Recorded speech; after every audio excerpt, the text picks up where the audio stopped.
Tout pour investir. Le match des traders.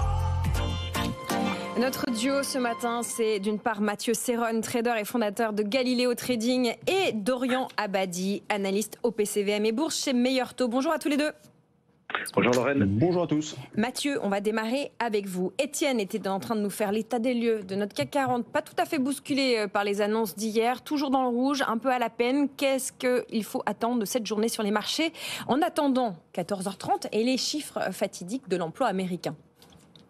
Ce qu'il faut attendre, c'est de la nervosité. C'est déjà le cas et c'est le cas depuis le début de la semaine avec, vous le disiez, donc des chiffres qui sont très attendus à 14h30 et qui vont donner un petit peu le ton de ce que pourrait faire la Fed donc les 17 et 18 septembre prochains. Hier, l'enquête ADP a fait état d'une baisse plus forte qu'escomptée des créations d'emplois, donc ce qui montre bien le tassement des besoins en main-d'œuvre. Donc on attend maintenant une confirmation ou une infirmation avec les chiffres de cet après-midi. Là, sur la plupart des indices, le CAC, le DAX, le SP500, on arrive sur des niveaux pivots. Vous voyez, après l'incroyable rebond de cet été, eh bien, on est sur des retracements d'environ 30% un petit peu partout. Et le CAC sur les 7400 points, le DAX sur les 18 400, le SP500 sur les 5 450. On est sur des niveaux un petit peu charnières, considérant que tant qu'on est au-dessus, on reste dans une logique de repli, dans une tendance de fond qui reste haussière. Donc pour l'instant, moi, je reste plutôt haussier sur ces indices-là.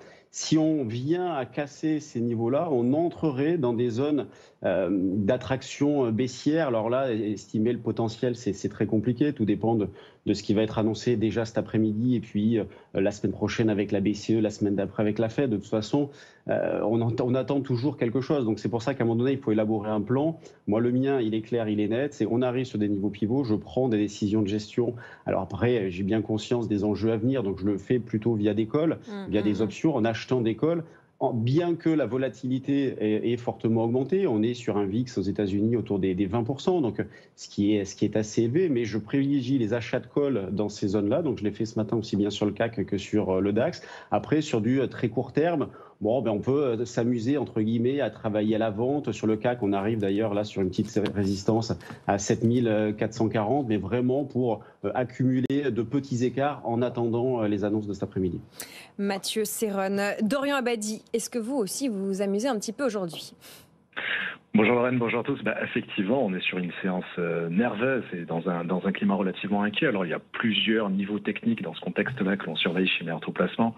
Il y a à court terme les supports, donc les planchers des 7385 et 7320 points en cas de poursuite de la baisse, que ce soit aujourd'hui ou en début de semaine prochaine. Et puis, en cas de rebond, on peut l'espérer, notamment avec les fameux chiffres de l'emploi de 14h30 sur les 7465 et 7500. On est sur une séance nerveuse, sur un contexte relativement inquiet. On attaque surtout la 4e séance consécutive de baisse avec un CAC qui pour le moment perd 0,15, 0,20%, mais surtout sur la semaine, il cède désormais 3% et il met fin à une série de 4 semaines consécutives de hausse. Donc vraiment le temps fort, vous l'avez dit, c'est ce fameux rapport sur l'emploi américain de 14h30 qui intervient dans un contexte assez particulier puisqu'on est dans un climat boursier marqué finalement par les interrogations sur la santé de l'économie américaine. Et c'est vrai que pour le moment, le marché table sur un peu plus de création d'emplois en août qu'en juillet. Parce que vous vous en souvenez, le dernier rapport, il y a un mois, avait déjà fait chuter les marchés parce qu'il indiquait un ralentissement important du front d'emploi américain. Donc voilà, on va surveiller tout ça. Et puis, c'est vrai que c'est l'un des derniers temps forts économiques avant la fameuse réunion, la prochaine réunion de la Fed, le 17-18 septembre prochain, où sans trop de surprise, on devrait quand même avoir la première baisse des taux, la première d'une longue série. Et d'une longue série. Bon, on fera le fact-check, cher Dorian. Merci beaucoup à tous les deux. Merci. Dorian Abadi de chez Meilleur Taux, Mathieu Serron de Galileo Trading, à retrouver en podcast et en replay d'ici quelques minutes sur notre site et notre application.